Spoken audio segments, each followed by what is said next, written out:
How big's Meadow Lake? It's about 6,000 people. But my reserve is just on the outskirts of Meadow Lake too, so like the surrounding area is not. I actually opened at Tim Hortons here, so we did on that. I was going to touch on that. We did a project, so it's about 30,000 with all the surrounding reserves and communities. Okay. So Meadow Lake itself is, I think, about 5,800 or something like that. Okay. And then all right, here we go, fellas. Okay. Here we go.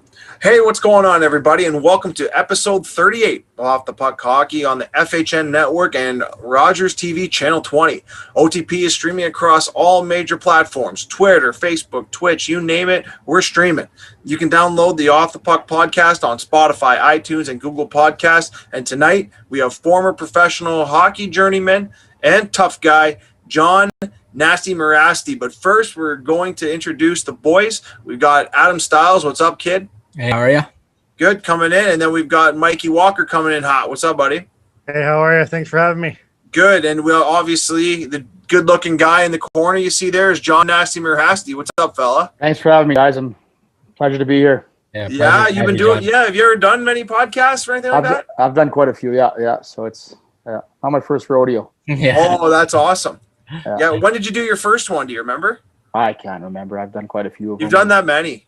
Yeah, we've been doing them. Well, not only that, but I've been doing with this damn COVID. We're doing a lot of Zoom meetings and stuff like that. So I'm pretty familiar with this. And right now I'm currently running for leadership. So this is how we're kind of campaigning and talking. So it's the year of the COVID. Congratulations, man. That's fantastic. What's explain kind of what you're running for before you really get into the hockey stuff? Leadership, chief and council of my First Nation. I'm a Treaty Indian from Flying Dust First Nation. Fantastic. So our elections are coming up here right away. So, I've been kind of doing it for quite a while now. So now it's just to actually run and take that title. Awesome. Yeah. Do you think you're going to get the nod or what? Oh yeah, I'm pretty level sky high. I don't finish second. So. No doubt. Yeah. That's great. Well, listen, we're looking forward to having you on the show. And obviously, a lot of the guys, I'm sure one of the first questions a lot of these guys ask you is about the fighting and stuff. But we really want to get to know kind of you as a person. And, a lot of people may not know who you are unless they Googled you and saw the PIMs and saw the fights and saw the entertainment. But for me, it's more, when did you learn to love the game? Like, how did it start for you? Oh, no, I was obviously a Canadian kid growing up, and I had a couple older cousins that played the game. And so from a young age, my dad really pushed me into hockey, and never thought I was going to turn out the way I turned out. Actually, when I was younger, playing in the Pee Wee and Bantam and, even into my draft year, I was actually a pretty skilled player and maybe too skilled where I made it to a junior team at a young age. And then that's where all the shit started. And I guess I ended up doing the opposite of what I thought I'd do. That's crazy. But listen, like I said, for me, after watching those YouTube fights and all that, I'm sure Adam and Mike got some questions about that. I know they were like just buzzing to have you on. And and for me, what came first? The skill or just kind of that instinct to, and I'm not scared of anybody. Yeah. To be honest, I was kind of a pussy till I was probably 14.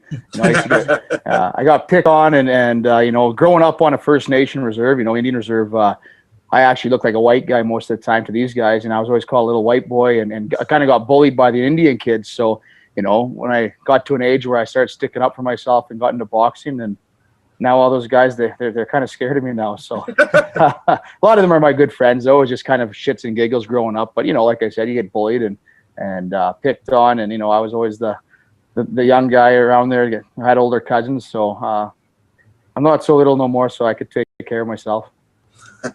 Yeah.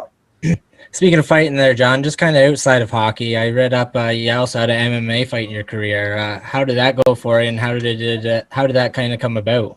To be honest, I actually really liked it. It didn't turn out well for me, but I think I didn't really prepare right. It's a whole different sport. It's not hockey. It's completely different. So, going into it and having only like I think it was a month to train and, going against a guy that's a black belt in jiu-jitsu. And I think it was kind of ripped off too, to be honest. There was a lot of side things that weren't supposed to happen. Like I had no ground game and I had no, I was just kind of going to go in there and fight, and I wasn't supposed to get taken down. And, first thing I do is what happens. I get taken to the ground and kind of panic. And, I ended up getting too gassed. So, but even just leading up to the fight, I mean, it's a different, we have pregame. I don't know if you guys are hockey guys, but we have, pregame rituals where, you eat pasta and you eat chicken and you go home and have you go to skate in the morning and have a pregame skate. And, absolutely.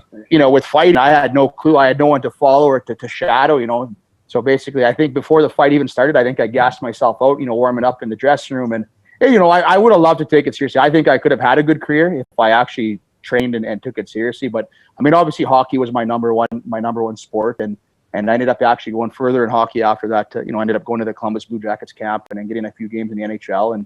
And hockey was my number one sport. But don't get me wrong, I think MMA, I have a lot of respect for those guys. And I wish I could have took it more seriously maybe at a younger age and got into it deeper. But I love to fight, and that's fighting. So I have all the respect in the world for that sport. Absolutely. And kind of from a small town there, Meadow Lake, and also another known fighter from that area, Yablonsky. What's your relationship with him? And also talking about fighting, he's a Gold Glove boxer, is he not? Yeah, well, actually, we both boxed at the same boxing club. I was a Gold Glove boxer as well, so I have that boxing background, But like I said, MMA and boxing are two completely different sports as well. Yep. There's a lot of ground game and stuff. So, but he's an older guy than me. I think he was about 2 or 3, maybe 4 years older than I am, and we grew up together. I mean, he was a lot older, so I didn't really, associate with him until we got to the junior ranks. But Yabo was a tough guy. Meadow Lake actually produces a lot of tough guys. You got guys like DJ King from here. I don't know if you ever heard of him. His name's Leon DeLorme. Played in the East Coast, but he's my older cousin, really tough guy. We have Mike Saklinka. The list goes on. A lot of hockey comes out of a small town like here, and it's awesome. But growing up, we used to fight in the parties and just fight each other. But it was back in the day, it was let's fight tonight and be best friends tomorrow. So exactly. It was an awesome.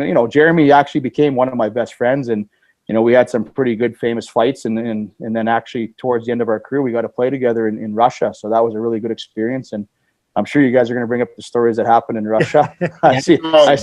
I see it nodding already, but it was a blast, and to be able to play with Jeremy there, it was awesome. The hockey part, the fight, I didn't really like it because there was no one in Russia to fight.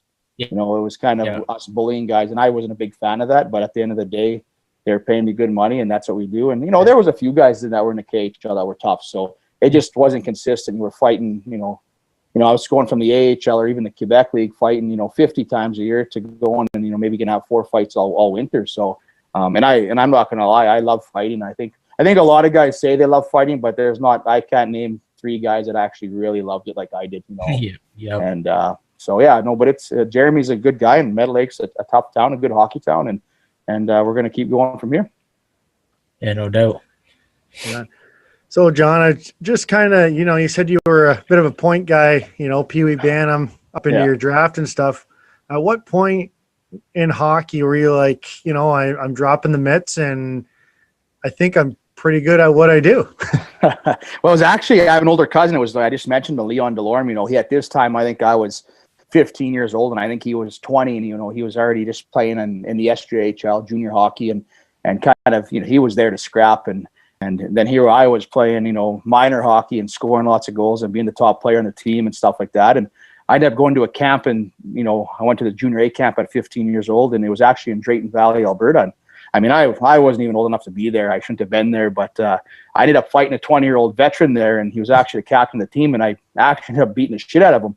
And don't ask me how I did it. I remember I just maybe had a natural talent for fighting, and then I remember after that thing, the guy talked to my uncle, that was Leon's dad. He goes, "We're fucking keeping that kid," and then I didn't actually play there because my uncle said, "Oh no, he's too young. He's only in grade 9 or grade 8," and and so I ended up going home and playing another year of bantam hockey. And that was last year bantam, and but I remember. I did pretty good, and this guy was, everyone's bigger than me most of the time, so. That was kind of my end, and then from there I just started scrapping, and the following year I ended up making it as a 16-year-old in Kindersley in the SJHL, and the rest is history. I just kind of took that role, and that's why sometimes it's frustrating when guys say, "Oh, that guy's just a goo and all I could do is fight." But last year in senior hockey, which is a good league here in Meadow Lake, I led the playoffs in scoring. So but when you go in pro hockey and you have one vision to fight, I always said if Sidney Crosby got 4 shifts a night, he's not going to get many points, Yeah, and I'm not trying to compare myself, but I mean, I was there for a role. I wasn't there to score goals, and I had one thing in my mind, was either to hit or fight, and so that's kind of how it went, and but I love what I did, and if I could do it all over again, I definitely would. Perfect. So Prince Albert, you played for the Prince Albert Raiders in the WHL. You know, talk a little bit about you. Actually, I want to know about your experience about getting drafted, because, like you said, a lot of fighters back. You sit in the draft table. They're not looking for your skill. Do you remember having those conversations with any of those GMs about, listen, you're coming up here. This is what you're going to do? No, I actually wasn't drafted to the Western League, to be honest. I went. You walked into it. I went to Kindersley, and I think I fought 40 times and had 500 penalty minutes, and I remember that summer I got a phone call, and I think that's my mentality. You know, I've always been against the odds, and it was more my mind that helped me get to where I got, because I always told myself, all I remember was after my Kindersley Clippers year as a 16-year-old, the GM of PA called one of the coaches in our league, and said, "Who's the toughest kid in your league that's still young?" And he said, "Oh, by far, Jon Mirasty." And the guy's name was actually Corey McKee. He was a coach of the North Battleford North Stars, and North Battleford and Kindersley were huge rivals. And I remember, we'd be at sold out barns there, and every time as a 16-year-old kid, I'd go there and fight all the 20-year-old, the big guys, and I'd dummy them. So actually, it was Corey McKee who got me to the Western League. He just didn't really know Corey very good, just kind of acquaintances on hockey, but he kind of put that word. And so that summer, I told myself I didn't have a signed card or contract or anything like that, but I just told myself, when guys would ask me, "Where are you going?" I said, "I'm going to play for the PA Raiders." And did I really have a spot? No. I ended up going to camps there, and I was a small guy, but they actually had Big Steve McIntyre was their tough guy, and Steve at that time was 20 years old, and I was 16 and 17, and I still remember thinking, I told my dad, I said, "I'm gonna fucking fight that guy." And I mean, he was a monster. We were like, I was probably 180 pounds at that time, and but I had already had a full year of junior fighting and junior hockey, and I remember it was an inter squad game, and it was even more funny. At this time, I'd already made the team. Not made the team, but I made the inter squad game. And sure enough, they put Big Steve on one team and me on the other. And I still remember going out and kind of poking him in the bum and saying, "Okay." But the funny thing was, he was my roommate at this time, and so I ended up poking him in the bum, and he turned around and said, "Okay, let's go." But he demanded so much respect, because, I mean, don't get me wrong, Steve McIntyre is probably one of the toughest guys that played the game. Oh yeah. And but at this time, he was 20 years old. I was 17, and I remember saying, "Well, fuck, I'm here to do what you're doing, and I'm going to take your spot." So, and at the end of the day, I actually broke his nose, and I remember it was kind of a good feeling, because everyone was so scared of Steve. I mean, he was 6'6" and 240 pounds already, and we were all little kids that didn't even have hair on our nuts, and I don't know if this is X-rated or not, but no, we're gonna make it work. Yeah, true story though. I mean, Steve walked around like a king, and we were all little boys, but I remember telling myself, I'm not scared of that guy, and I ended up blooding him all up where he had to leave the ice because there was so much blood on the jersey, and I remember just thinking, there we go, and a few days later, Steve was actually sent to. He was a 20-year-old, so he had, I had a limit. I think at the league at that time, the league can only have 3 20-year-olds, so I think they had 4 or 5. So unfortunately, he ended up going to Medicine Hat or somewhere, and I mean, still had an unbelievable career. But I ended up taking a spot in PA as a young guy, and stayed there and had a year in PA. So, and PA was a really awesome town because it's only 2 hours from home. So, I could drive back and forth on a day off, and it was really nice. But, then that takes me, I ended up getting traded to Tri-Cities, and that's a hell of a lot further. So, but yeah, that's kind of how I got my foot into the Western League, was coming from Kindersley, and then, going to PA and just telling myself I'm going to play there. And that's what happened. Nice. Playing a bunch of preseason games, you said you got there at Syracuse. Do you ever feel you ever got the fair kind of jab to get a shot at playing in the regular season in the NHL? Well, there was talk actually to bring me up that year in Columbus, because my first year in the American League, we had an unbelievable team. I was me, Zenon Konopka, Derek Dorsett, Tom Sestito. We were in last place until Christmas time. I still remember we were a shitty team, bottom of the American League, and we went to Chicago, and Chicago Wolves were in first place, and this was like right after, I think it was right after Christmas. And I remember Z saying, "Johnny," because Z is actually an unbelievable leader. I know Z is Zenon Konopka. Oh, really? And, I mean, he's not a good leader for older guys, because a lot of the older guys don't buy into his game. But we had a bunch of young, cocky guys, and he said, "We're gonna fucking fight." And I still remember he said, "Johnny, have my back in warmups." And next thing you know, he's fucking fighting in warmups. I still remember, I think it was Andre DeVoe. There was a brawl at the center line during warmups, and I stepped in somebody's helmet. And so I was only on one skate, but I ended up giving it to that Andre DeVoe. And Yeah. And for some weird reason, we didn't get kicked out of the game. We went off and served our came back out and played the game. We ended up beating Chicago Wolves 5-0 in Chicago. Seriously. And then that's when we started that streak. I think we might still hold it the most wins in a row. We won I think 27 games straight we didn't lose a game the rest of the season until playoffs. But I mean, and then that's when the shit show began, because the coach couldn't tell us what to do because we were winning. And I mean, I could tell you 100 stories from that year. That was probably the best year of my professional career, because I mean, after Christmas we didn't practice. We partied and fought and won. And the rink was sold out before games because we always started shit in warm-ups. And I know, and I'm not proud of saying this, but we used to use the race bomb. Whenever I'd start trouble or we'd start trouble in warm-ups, Zenon would call the league president and say, "Well, that guy called John a dumb Indian, so that's why we did it." And no one really did, but that was kind of our excuse, because then the league would get scared and say, "Oh, well, they're going to throw the race car," so that's how it went. And it was a great year. And that's then actually the next year is when Z actually tried to convince me to go to Tampa Bay with them. And that's maybe a mistake I made, because I was so comfortable in Syracuse. The owner loved me. I mean, I had side deals. I basically ran the city. I loved it there. And when Tampa Bay called me to go with Zenon, they said, "We want you to do what you did in Syracuse and Tampa." And but Syracuse offered me a really good AHL deal, and Tampa Bay offered me a two-way NHL deal. But my negative attitude was like, "Oh, I'm not going to play in Tampa Bay. I'll end up in Norfolk making $70,000 instead of making $140,000 in Syracuse, right?" So I didn't take that risk and go to Tampa Bay, where Zenon ended up playing, I think, 75% of the season that year in Tampa Bay. And that probably would have been my shot into the door. But, I didn't have anyone to guide me. I didn't have any older cousins that had made it that far in hockey, or a good agent to tell me, well, this is what you need to do. I should have took that risk. And there's a couple of times where I got some good contract offers by NHL teams, but I was always scared to get stuck in a shitty AHL city, and that's how I ended up staying in Syracuse so long. So, John, you're talking about quite a few of your fights and stuff that you've been in.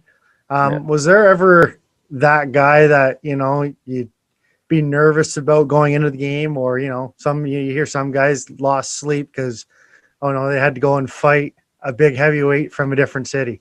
I have a feeling it was the other way around, to be honest with you. I have a feeling he's like, "Yeah, I ain't worried." Definitely. Don't get me wrong. I love to fight, but I think fighting in hockey is one of the most stressful jobs, because it's not even the fact that you're scared of the other guy. When you get to be one of the top guys, like when I was in the American League, I was considered probably top 3 guys in the league, and everyone wants to see you lose, right? Because so you're more scared of losing, and you're scared of getting, losing that pride rather than getting beat up. So, but there was definitely guys. Guys like Steve McIntyre and Jeremy Yablonski. Those guys hit hard, and I don't care what anyone says. Those fights aren't staged, And I remember riding on the plane home or even on the buses and putting my head against the window, and like my fucking face was so sore. So, there were those guys, but I still to this day say the one guy that scared me the most, and I won't say I'm scared of him, because I fought him every time, but was Joel Theriault from the Quebec League. That guy was an animal. And don't get me wrong, nicest guy in the world off the ice. And him and I actually have a good relationship now. And he calls me quite often to check up on me, vice versa. But I would say Joel Theriault is probably one of the scariest guys that I had to go against. I don't know what it was. He just scared the shit out of me, because I think I actually, in most of our fights, maybe got the better of him in a lot of them. But for some reason, that guy wanted to, on the ice, he wanted to kill you. And so, yeah, I think it would be, I'd have to say, if you were to ask me out of anybody, and I fought a lot of tough guys, I'd say Joel made me say, fuck, do I really want that? And I always, but that's not a sleepover. So, but like I said, when you're fighting those top heavyweights, back when I played, there's a lot of tough guys, and every guy you don't take lightly. Any guy that drops the gloves you got to respect them, right? So, yeah. Cool. So now, yeah, so go. I just want to touch on here the one YouTube video. Me and Walker were howling at the other day at work a bunch of times. You're fighting what's his last name, Yeprev or something? What? And you let him give you just like 3 jabs, and you gave one. That was Russia, I think. That was Yakupov, I think his name was. I didn't even really know who the kid was, but they brought him there to fight me. And it was kind of funny because the kid didn't get, usually here I'm acting like I'm not the guy that gets much ice time, but that kid I don't think got a shift the entire game. And I remember Nazarov, our coach at the time in the KHL, he said, "Johnny, get out there on the power play." And I ended up scoring on the power play.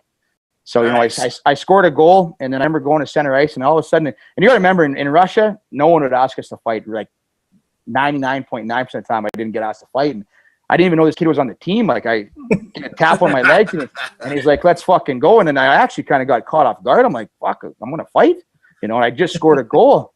And I remember he grabbed me, and I didn't even mean to do it. I mean, sometimes people think maybe I actually did it on purpose, but I grabbed him. I'm thinking, kind of giggling to myself. And so I remember I let him hit me 2 or 3 times, and I think, fuck, I'm going to take my own helmet off. So I took my helmet off, and I remember letting him hit me. And I mean, he didn't hit hard at all. I mean, people say, oh, what are you doing? You're stupid. But it wasn't hurting. And then I think I threw one, and he went down. And I think that was kind of my staging point in Russia, because after that, people were like, well, this guy scored a goal, and then fucking beat this guy up and laughed at it the whole time. So, but again, I don't want to disrespect the kid. I mean, it takes balls to even come fight someone like me. And at that time, I was considered a pretty tough guy. So for some young, you know, I don't even know his age at the time, but he tried. And then, I mean, it probably kind of embarrassed about what the outcome for himself. But at the end of the day, he tried it and he did it. And that's awesome. Yep, for sure. Yeah, just say I don't want to touch on Russia just yet. I really want to dig into that though. That's one of the those are some of just some of the most unbelievable hockey experiences you can possibly think of. I want to talk quickly just about your time in the coast, and you know, you get your first professional opportunity in 2003 with Bakersfield. You know, just talk about your life as a professional between, you know, when you know, playing in the coast and then getting that call to the A. 358 penning minutes. Yeah, well, that's crazy. Yeah, well, my first year, I was actually going to retire after when I was 20 years old. I had a son at a young age. When I was 19, I had my boy Tristan Mirasty, or Tristan was born, and I had called her quits. I quit hockey, and I said, okay, well, I'm gonna, you know, be a dad and go to university. So I ended up going to the University of Saskatchewan in Saskatoon, and you know, I was so used to being a hockey player the last 4 years of training and going to camp every fall. And I remember I was training, and I was in good shape because I was a bouncer at one of the bars in Saskatoon while I was going to university. And I know I was training all my hockey buddies, and they were all getting ready to leave, and then they left. And I'm thinking, well, shit, I'm not going anywhere. I'm staying here. And because I was going to university. And then I got a phone call from Bakersfield Condors. I think they were probably 6 games into the season already. And I said, well, you know, they kind of made a deal where they paid for not my suspension, but there was a little bit of a fee because I left university. So they covered that, and they said, we're going to set you up. We'll pay for your, you know, we'll get your, at that time I was with my son's mom. That was my high school sweetheart. And he said, don't worry about them. We'll take care of them and pay for them to go back to Meadow Lake and get an apartment and set them all up. So I ended up going to Bakersfield. And to be honest, going into Bakersfield, I thought, you know, I'm a young 20-year-old kid, and I'm going to fight men now, and I'm going to get my ass kicked every game. But I thought, oh, fuck, I'll do it just for the experience. And to be honest, I don't think I really lost a fight that year in my first year in the coast. I mean, I'm not saying I killed everybody, but, you know, I can't remember a fight where I could say, oh, he lost. And, yeah, I think I fought 36 times or whatever and fought anybody and everybody. I actually got a goal in my very first pro game. And, nice. Yeah, so it was pretty cool. But, you know, just fighting and having a good time. And I remember it was actually my first game in Bakersfield. I fought twice. I fought actually a good friend of mine, Mike Lee. He played in the WHL, and I think he went pro a little bit, but big, stocky black guy. And but I remember it was kind of funny because the night before I fought Mike Lee, and I think it was Keith McCambridge, he was the captain. So these guys were, you know, Mike was 4 years older than me, but I think Keith was a 30-year-old man, and I remember I was still living in the hotel, like, because I just got to Bakersfield. This is my first weekend in Bakersfield playing, and I remember, so I was staying at the hotel right beside the rink, and that's where the visiting team stays too, right? So, and being Mike Lee and a couple of guys were my good buddies, I ended up partying with them on Saturday night, and we didn't play till Sunday, and all I remember was, well, I won't tell you right now because I'll tell you at the end of the story, is after the Sunday's game, I ended up fighting twice and we won, and I beat up both those guys pretty good. And I remember getting called into the coach's office. His name's Marty Raymond. He says, and at this time, and this is how old I am, they said, put the VHS tape in, right? You know, the old VCR. Yeah. He said, push that in and press play. So I pushed it in and I pressed play in his office, and he had the door shut. And it was the security cameras of the hotel. And and there's a camera that goes down the hallway of the hotel, and here I am walking up and down the hallways naked. You know? with, I think, a towel wrapped around me, partying with all these guys with the other team that I ended up fighting the next day. And he says, "You're lucky you fucking did good today, because I'd send you home otherwise." And so that was my welcoming to Bakersfield. Was push play VHS, he said, and then there's me walking up and down the hallways. That's a great one. The night before, walking in the hallways naked into all the other guys' rooms, and who knows, there was probably chicks there or whatever, but it was up to no good. And so yeah, that was kind of my funny story in Bakersfield. Wow, that's crazy. And you spent, but you know what though, you got a few points, and you got 358 penalty minutes though. I mean, that's a huge accumulation in 1 year. Yeah. And that's wild. Like, I mean, I don't know, they give you a plaque or anything like that for that?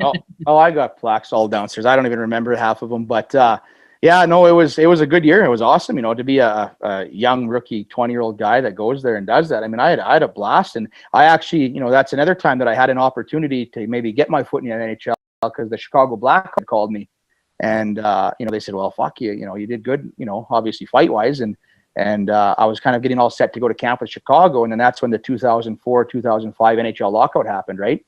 Mm-hmm. So I kind of got screwed there too, because obviously all the Chicago Blackhawk guys, the younger guys, ended up going to Norfolk, who was their farm team that time. And I knew they were serious about keeping me, because Norfolk and the American League got stacked with all the NHL guys. And then so they said, "Well, we want to keep you in our system, so we're going to send you to Greenville in the East Coast." And I ended up going to Greenville for 2 games.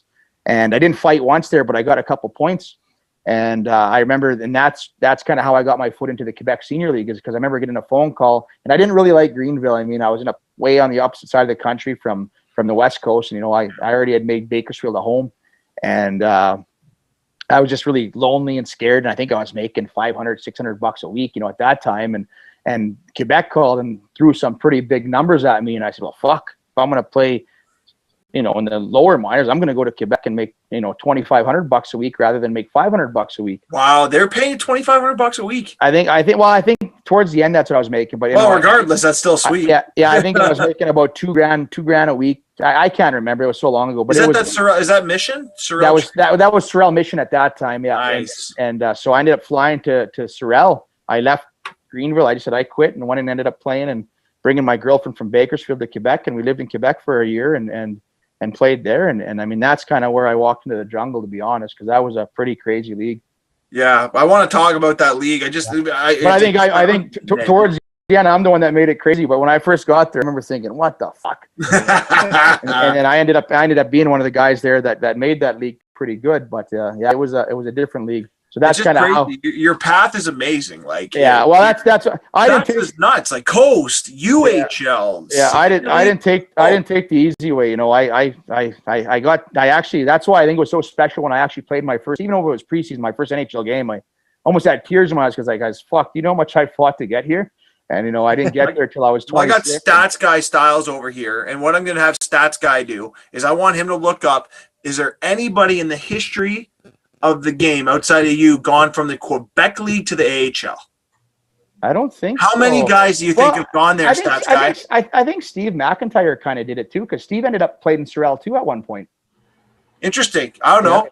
I mean, like I said, I'm going to put that on Styles. I'm going to let him and Walker put that up, but that's Styles' job here for the next week. I'll look it up.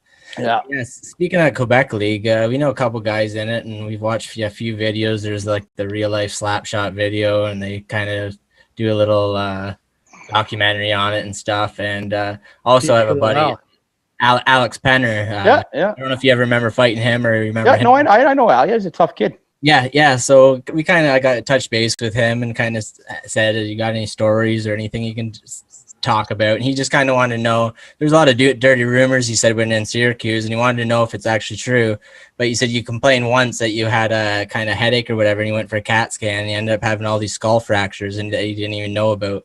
And he said you were just fighting away with them and no problem. He's like, that just showed like how tough you were, and you didn't even No, it actually wasn't headaches. It was because to this day, I'm not, you guys are going to laugh at me, but I don't think I've ever had a concussion, because, to this day, I remember when I've been knocked out cold, and I felt like $1 million I never had, where people say, "Oh, the room's spinning around you, or you can't sleep." When I was knocked out by Boss, I went home and slept and had the best sleep of my life.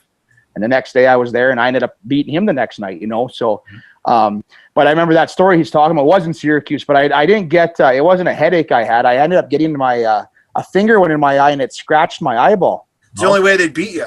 Yeah, they had I think it was Joel Recklicks, and he must have had long fingers, and he had put his finger. I actually beat the shit out of him in the fight. But what happened was when he come to grab me, he had put a finger in my eye and cut my I'm not a doctor, but he cut my cornea. So I remember driving to the hospital because my eye was hurting, and I went to the hospital, and I remember they put some dye in my eye, and I couldn't see anything because this dye was in my eye. And they said, yeah, it's a scratch thing, but they had took a picture of my face, and I had a bunch of fractures in my orbital bones and everything that they said, well, those have been there for years, like different things.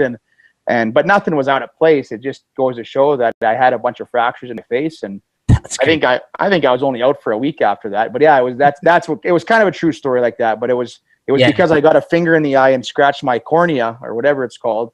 And they did x-rays in my face, and I had a bunch of fractures in my cheekbones. So, but, I'm still good looking. Yeah. That's what he meant. Said he just said there's rumors. He didn't really know the real truth. He kind of wanted to know the real story. Hear it from your kind of. Yeah. He also said he was in another fight with you. I'm not sure when, but in Jean Gear, he said, and you didn't really want to fight him for some reason. He said it doesn't matter, but he kind of went to the ground and he kind of fake punched you WWE style. He said whatever. His team found out a little bit later, and they said they gave him shit in the gears that he didn't punch you, and he just said I simply would never punch Jon Mirasty on the ground. I just simply respect him too much. I think I remember that. I think I had a broken hand or something. I said I can't fight you, or my shoulder was out or something. But I remember he did. I said, well, I'll turtle on you, and. Yeah. And I think I actually remember that. I mean, there's times where that happens. You got to respect guys, and there's guys. Don't get me wrong. There's guys that I really absolutely hated in hockey. Yeah. And there's guys that no matter if they're my best friend or not, I wanted to fucking hurt them. Yeah. But at the same time, there's just that respect there. And there was a couple times where that happened. Like Steve Bossy one time when I got knocked out by him, I had a broken hand. I wasn't supposed to fight, and the fucking guy jumped me, and So, and I'm not trying to take. Steve and I are good friends now, but I'm just saying, when I tell you I can't fight, don't fucking jump me. You mean it. Because I'm not, I'm not scared of anybody, and I can't fight, And he still ended up jumping me and caught me and knocked me out, but I couldn't fight, So, but that's my fault, though, I guess. Yeah. So Penner just wanted to pass his wishes along to you and say, that's awesome. Tell him I'm happy he's doing good. Yeah, definitely will, man. Definitely will. Hope you get him on the show one day. Yeah. Yeah. So John, just curious, you hear some fighters say that they studied other guys. Like, were you ever into that where say, you fought a guy like Penner and he was a right-handed, versus, Terrio where he was a lefty? I ain't gonna lie. If I said I didn't, I'm lying. I don't think I was serious into it because I just like to fight, and I almost felt better. I used to love going in a fight and getting hit really hard.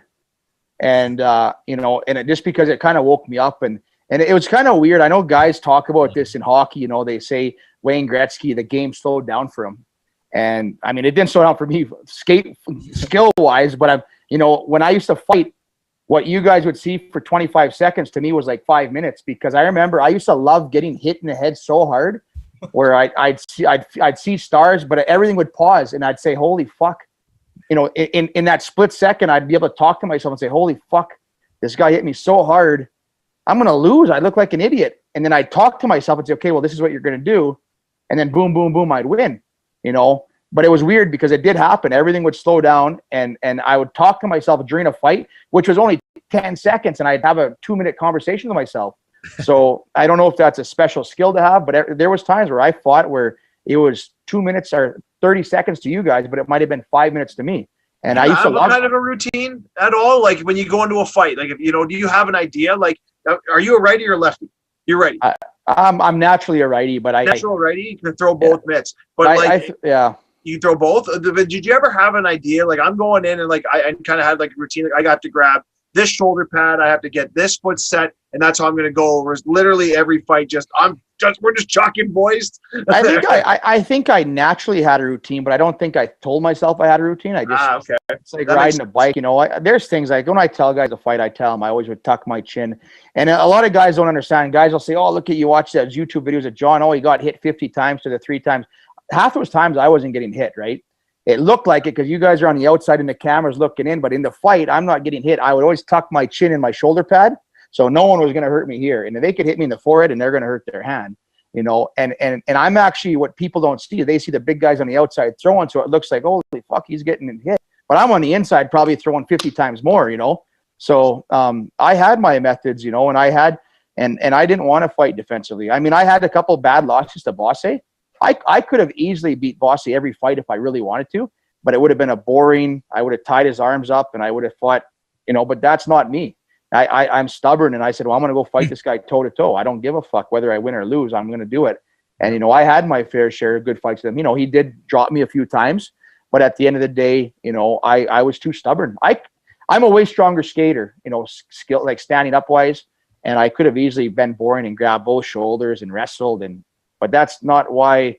I don't want to sound arrogant, but that's not why the way I wanted to be remembered. You know, I want to say that guy fought, you know, toe to toe, and I didn't care. So, because I don't believe in hugging, and there's a lot of guys out there that hug. I won't say names because I don't want to making people feel bad. There was guys that I'd say, fuck, they're tough guys, but it's so boring. You know, I want to fight and I want to risk it all. Entertain the people. I used to love not even the people. I used to love the excitement to go, holy fuck, I'm wide open and this guy's going to knock me out, and then he'd hit me, and I'd say, oh, I'm still here.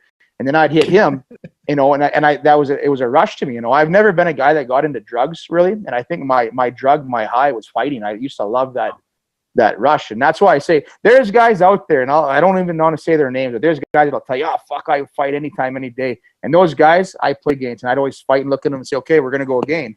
Oh, no, not tonight, not tonight. But those guys will be on these talk shows saying, oh, I'd fight anyone, anytime, any place. And I could tell you every single guy that I fought didn't want to fight me a second time, maybe that game. And I'm not saying they're not tough. I'm just saying there's guys that like to say that they love to fight, that no one loved to fight. And I think I loved to fight at one point. Yeah, there's very before you were a fighter though, like what was the skill that made you a hockey player before you were a fighter? I don't know. Just like I said, growing up and playing hockey and loving the game, you know, obviously a Canadian kid, all our dreams are to be Wayne Gretzky, or, you know, I was like Wendell Clark, but you know, just to play hockey and be good. And at a young age, I was pretty good. So I was always one of the top players, and it enjoys it. You're competitive. Where were you natural at first, though? Like, what was the first skill where you're like, hey, I'm pretty good at that? Like, that's like outside of skating. Oh, look at the dog in the back. Yeah. Look at him just buzzing. Yeah. Hey, Ava, come grab this dog. So that's perfect. Look at the cute. Oh, that's awesome. Yeah, now I'm a dad. Well, the bigger one's not mine, but but anyways, yeah, I kind of got off track there. But where were we at there, boys? I just want to know what you were good at, like, you know, because obviously you weren't a fighter. Like when you got skating, you know, everyone kind of picks up something. Like I was good at shooting right off the bat. Yeah, I think. Well, I still actually have. Everyone says that's my strength even now. Is I have a really hard shot, you know, but just seeing the ice, you know, when I come home and play in these tournaments locally, I mean, people are like, oh, I thought he was a scrapper. But, you know, like I said earlier before we started, you know, there's, you know, when you're out there at the pro hockey is a completely different game. You know, I could go to these rec tournaments and rec games and score 10 goals a game. But when you're playing pro, you know, my job was, I knew my job wasn't to score goals, you know. And like I said, I played senior last year at a a lot of professional guys were out. Almost point a game guy down here. Yeah. You know, so I enjoyed it. And I think a lot of people don't understand the game of hockey. They say, oh, he was in the AHL or the NHL and he only got 3 goals. But if he went and played senior, he's going to have 50 goals, you know. And so, yeah, that's why I really enjoyed playing hockey last year, because I wasn't there to fight. I just wanted to have fun and let my kids watch me play. And don't get me wrong, if someone pissed me off, they were going to get hurt. But, you know, at the end of the day, I'm just. Is there any guys dumb enough to test you? Oh, in senior? Yeah. Ooh. What's that? Any guys dumb enough that test you in senior? Senior hockey? Heroes? Oh, your internet, it says, no. I mean, you get the odd guy that'll chirp when he's on the bench. But at the end of the day, you know, if I step on the ice, they're like, holy fuck, you know. So. It became really real right now. Yeah. All right, well, let's just let the cat out of the bag and talk about Russia now. We've all been waiting. So. I know. So you ever experience any of the gas? We always hear Russian gas, but some guys have, some guys haven't. You got any experience? Well, I don't know. I heard the term and I can't even remember, but I remember like the gas, like the alcohol, or the gas? it was Oxygen mask. Oh yeah. No, I never experienced it. No, but I heard of it. And you'd walk into a room and there'd be one of the young stars getting the Russian gas. And now that it rings a bell, I never did. No, I didn't. But I've heard of it, and who knows what it is? But maybe I should. And that's what everybody says. No idea what it is. The hell of a drug. Yeah, hell of a drug. But it was funny because anytime you had pain, like bend over, here's a needle.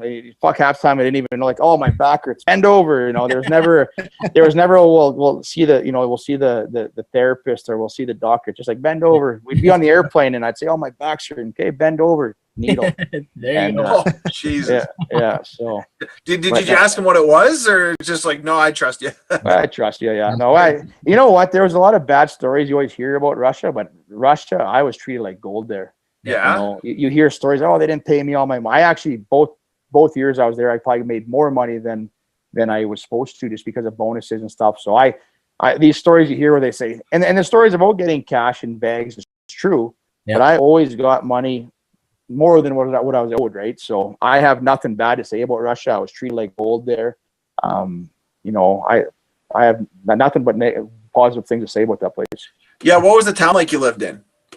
Well, I played in 2 different cities. So my first year I played in Chekhov Vitez. Well, Vitez is the team name, but Chekhov is kind of a city, just it's like a suburb of Moscow. Okay. So it's just about an hour and a half south of Moscow City. And it was, I'm not going to lie, it was pretty boring. Okay. But what made up for it was having Jeremy there with me, Jeremy Yablonsky. We lived in a hotel. I mean, I could sit here all night and tell you guys stories about that, because that's the year our owner was a mobster. And we got time for those stories. Yeah, we got all the time for those stories. Touch on the one that you two guys got in that brawl outside the club with the people. That's just one of many. I mean, we used to go to. I remember when we first got there, we went to. Remember we were there, and in Russia there's no NHLPA or anything like that, right? So you all you do is you skate, you work out, eat, and sleep. That's but 4 times a day.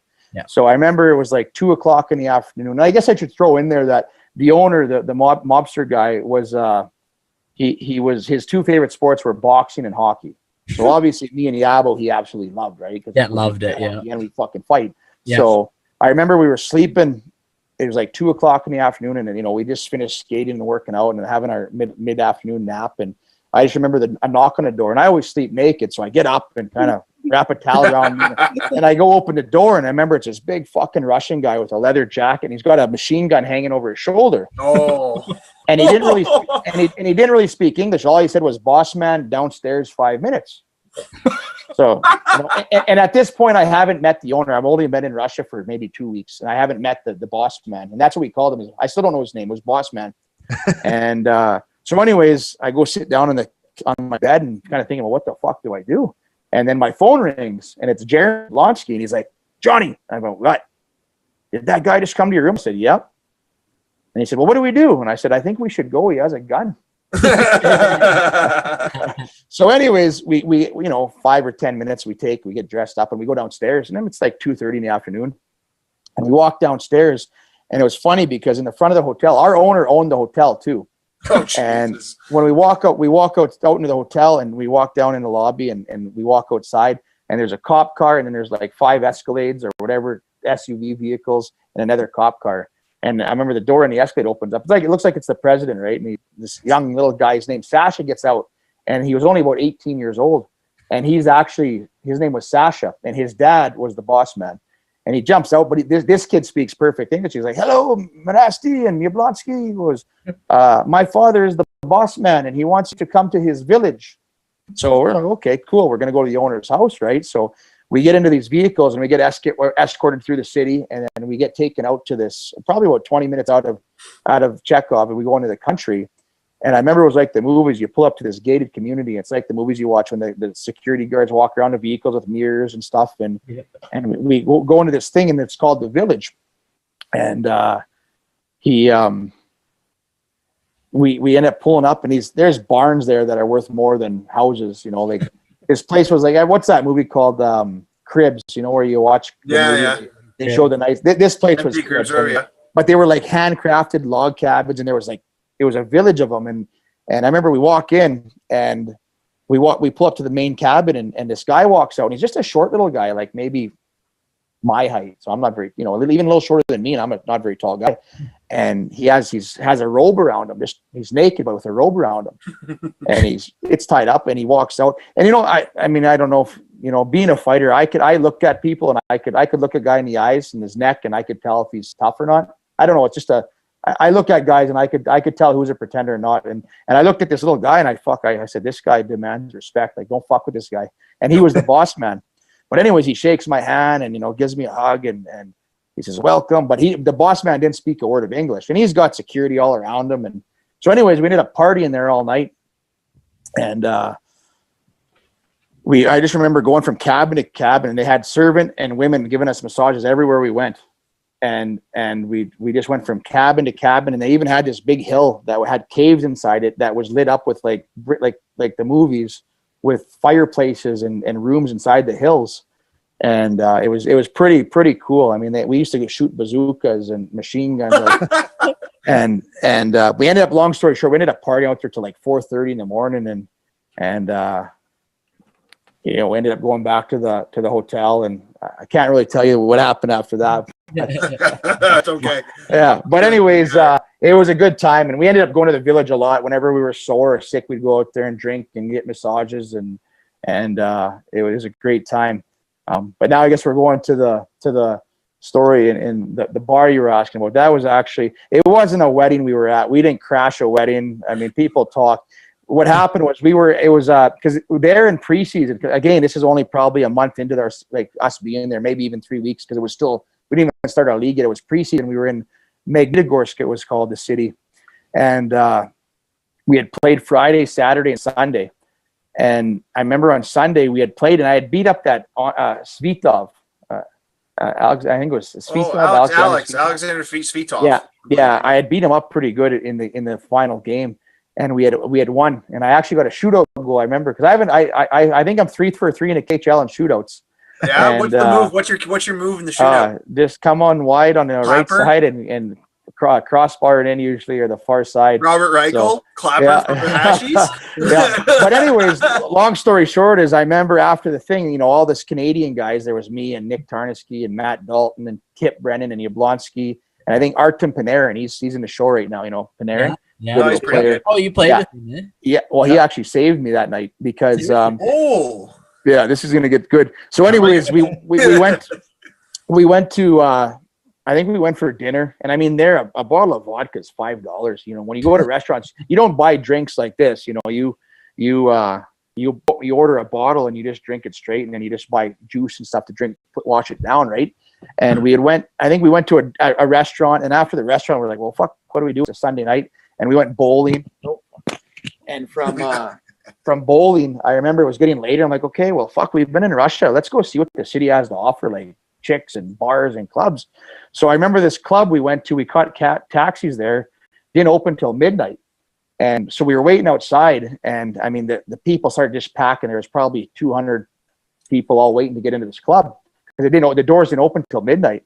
And, right away, Yablonsky and I, we had mohawks, or, big, we stood out like sore thumbs, and we were actually really popular there. So people were trying to take pictures of us and talk to us and kind of be fans. But then we had a couple of younger guys that were kind of nerdier guys, and were kind of, talking. I guess they started mouthing off to some of the Russian guys, and then the Russian guys were mouthing off to them. And long story short is, if you watch the video, it's not, me and Jeremy are actually in the back not doing anything. Yeah. And there's our goalie and then pushing gets thrown, and then a punch is thrown, and then as soon as a punch is thrown, that's when Jeremy goes in and starts getting involved. And I remember sitting at the back. I mean, I grew up on reserve, so I said, when there's a big group, I stay at the back and kind of watch things unfold, right? But as soon as the guys jumped on Jeremy, I said, okay, well, that's my best friend. I got to go in. So I ended up, long story short, I think Jeremy and I knocked out 4 or 5 guys. I remember when we were done, I was actually scared, because I remember looking back and I seen like 4 guys knocked out cold. And I'm like, fuck, what if we might have killed one of these guys? But they started, like, they were swinging at us. And Ava, come get this dog. And yeah, so anyways, there was guys all over the ground. I'm like, fuck, we're in trouble. what if one of these guys get hurt? So we started leaving, and as we're leaving, the little cop car comes flying up, so that we actually start running away from this club. And I'm probably the slowest guy there, so I stopped. I said, "Oh fuck, I'm not going to get shot." So I stopped, and these cops had come and cuffed me up, but Jeremy and them were already kind of gone. And I was kind of scared because I didn't speak a word of Russian, and they didn't speak a word of English, so they're cuffing me up. And I mean, there's 5 guys knocked out back there, and I'm luckily because the cops cuffing me up, and then Panarin turned around and come and kind of talk for me. He's like, Mirasty, and he's like, tough guy, and they're trying to explain who I am. And at this time, Panarin's a rock star. That's when they just won the Olympic gold or the World Junior gold medal. So I mean, he was a rock star in Russia, and and at that time, Panarin didn't speak a word of English either. So he's explaining to the police that, hey, that's Mirasty, KHL, tough guy. And he's saying good, So then Panarin looks at me and he didn't speak. He's like, money, money, money. And I said, so I think I had a few $100 American in my wallet. So he's like, give. So I gave it to those cops, and they let me go. So that's kind of the story that happened. Yeah. But it ended up turning. Yeah. We bribed the police. Yeah. So but like I said, Panarin, lucky he came back and kind of got me out of there because I didn't speak a word of Russian. Yeah. I was stuck in the middle of Russia, and I would have been arrested, and who knows, the team would have. All I know is swear words in Russian anyway, so. He's get let Jizakhunya. Oh yeah. And you know what? And you know what's funny is that the West here, Kitchener, Waterloo, there's a few Russians around here, so they probably, if somebody ever catches this episode, they're gonna be like, these guys are getting kicked out. yeah, for sure. So yeah, I know. So that's one of many stories, but that's what happened. Jeremy and I only went in just because Jeremy was there. Like 3 guys had jumped on Jeremy, and but I remember I hit one kid so hard and he was out cold, and I was kind of scared. I was like, fuck, should I have I did that? But he did sucker Jeremy. So that was the story there. But then people said, oh, we crashed a wedding. We didn't crash a wedding. We were at a club trying to, so. Yeah. Yes, sir. What you got? Just want to talk about your confidence going into a fight, John. Like, you drop your mitts, you take your helmet off, and then you're like, they're ready. How much to? What's he like? All right, I wasn't sure. What's he like? Okay, just making sure. I wasn't sure if you do it again though. Yeah. I don't know, to be honest. I guess towards the end of my career, I did it so much I couldn't even, in my head. It's just natural, right? You get in there and you obviously want to do the best. It was harder towards the end of my career. I liked being the younger no-name guy because I didn't give 2 fucks. I wanted to fight anybody and everybody. And I think that's where the game really changed, because when I was an older top guy, you'd think a young kid would want to fight me to make a name for himself. Like when I was 20, 21, 22 years old, I wanted to ask, Steve McIntyre as a fighter, or George LaRocque or Bob Proberts, because win or lose, I fucking fought that guy, And I think people don't realize that. And that's the difference. When I got older, I had to ask young guys to fight, like me, like when I was young, I always wanted to chase Dennis Bonvie around, and he was like, fuck off, kid, and no disrespect to him. The guy's a legend. But at the same time, how do you make a name for yourself? And that's what the game changed so much when I got to be an older guy, because, I wanted to fight those guys to make a name for myself, guys ask me, would have you ever fought Bo Probert? Fucking rights, I would have tried to fight him. Do I think I would have win? Probably not. Guess you never know until you do it, right? But guess what? I would try him, and I'm not trying to be cocky and say I'm as tough as them, but yeah, fucking right. But that's the generations have changed now. Guys didn't want to fight the top guys because, even when I was a 30-year-old guy, I was begging guys to fight because they didn't want to fight. And hockey's changed so much, and I actually don't even watch hockey anymore. It's boring. I hate hockey now. Yeah, don't even get me started. Like, it's become it's become ballerinas, and like I said, it's still a great skill game, but it's not the same. And I guess maybe maybe people just don't understand how important it is. But I guess, hey, listen, times change, and you move on, and you know what? You moved on. You're doing bigger and better things. I want to talk about that. Let's talk a bit about your life and kind of what you're doing now and how. But one thing I want to say, I don't know. I follow these people always tag me in hockey fights and stuff like that, and these guys always say, like guys like Ryan Reeves and all them. Don't get me wrong, Ryan Reeves is a tough guy, but he doesn't compare to the guys that played in the past. Hockey's a different game right now. Yeah, of course Ryan Reeves is probably one of the toughest guys in the league, but back in the day, fuck that, he'd be not even a top 20 guy. He's butter. And I will say this, and I like to argue, guys, and you guys might be fans of Ryan Reeves, but I don't give a fuck. Derek Anglin is a good buddy of mine that plays for Las Vegas, who would probably beat up Ryan Reeves, but he doesn't have to because he's a defenseman that plays. But fucking Derek Anglin's a tough motherfucker. Yeah. And he's a good defenseman. He doesn't fight, right? Where Ryan Reeves does that shit. But that's you got to do. Yep. I always see people saying, "Oh, Ryan Reeves is the toughest guy," and even the athletes today are so much bigger. The athletes today are actually little boys now. I went to an NHL game with my wife about 3 years ago, and I said, "Fuck, it looks like I'm watching 16-year-old kids." So I don't think how people think they're bigger and stronger, because they're not bigger and stronger. No, they're not. They're just a lot more skill, and it's just different. Like I said, you moved on. It's a different game. We'll talk about a bit about what you're doing now. I mean, that's the most important thing. You moved on. You're doing bigger and better things. So tell us what are you doing now, and what's the next 10 years looking like for you? I've been giving back to my community a lot. So, I was fortunate enough. I'm from a small Indian reserve, and we have a lot of poverty and then a lot of problems there. But I came home, and I was always smart with my money. I went to Russia and made some pretty decent money, and I always knew that was going to come to an end. So I started. It was actually when I was towards the end of my career in the American League, I started trying to invest in a Tim Hortons franchise, and I ended up accomplishing that. I brought the first ever Tim Hortons. I brought the first ever Tim Hortons franchise to Meadow Lake in my hometown, and I ended up selling it though. It got really stressful, and it was just, I don't think it was for me. And I'm always a go-getter. I always have goals that I want to chase. And when I got to Tim Hortons, I was like, well, what the fuck am I going to do now? And I actually went through a little bit of a depression, and I lost lots of weight and got, I didn't do too well. And then people try blaming, it's because he fought, but I don't think it's because I fought. I think it's because they don't prepare guys for life after hockey. I get lots of guys, because I'm not going to lie, I'm doing really well right now, financially and successfully and doing my thing. And I get a lot of guys that are struggling right now, and they always call me and say, well, what did you do? And, and I think that we need to start preparing guys for life after hockey, because I'll admit, playing a game that you love, and I mean, I was making at one point $40,000 a month, and don't get me wrong, I'm not trying to brag. I'm just saying that only lasted so long, and I knew it was going to come to an end. So I started trying to invest in things, buy houses, and, I ain't going to lie, I made a lot of money, and I didn't buy my first brand new vehicle until 2 months ago. Really? Wow. Good for you. That's smart. Hey, smart. I have nice vehicles, but I never went to the dealership and bought a $120,000 vehicle until a month ago for my wife. I bought her a Chevy Tahoe, the new. Nice. Oh yeah. But I'm just saying that just goes to say I didn't blow my money even when I was making good money. So. And you got snow on the ground out there? Oh yes, yeah, we got lots of snow here. Yeah, the Tahoe is going to do well then. Yeah. You'll appreciate that. You guys would love my truck. I got a big Dodge Dually, but I got it deckled out with a big Indian warhead on it, so it's pretty cool. Ooh. Yeah, it's a mean-looking truck.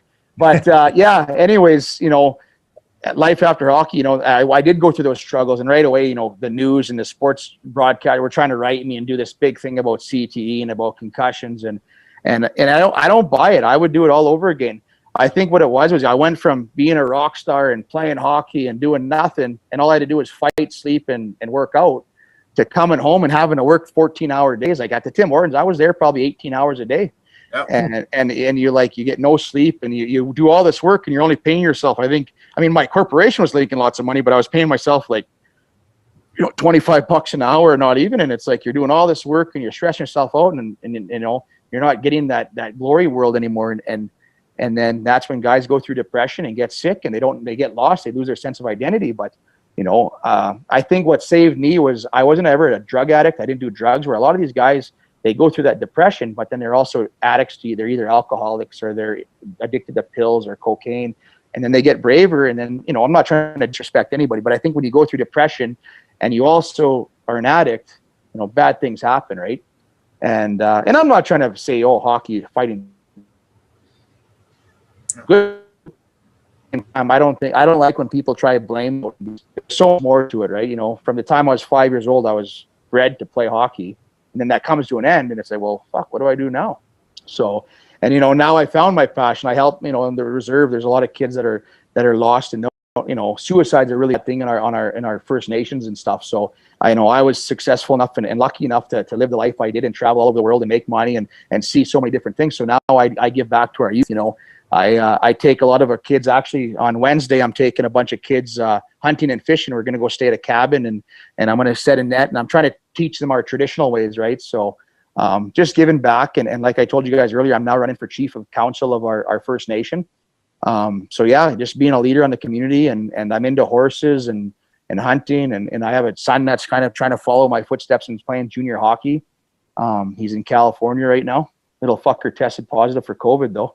Oh, yeah, but zero symptoms. He doesn't have one thing wrong with him. So I don't know. I'm not one of those analyst guys or those theorists, but I think we're overreacting to what's going on right now.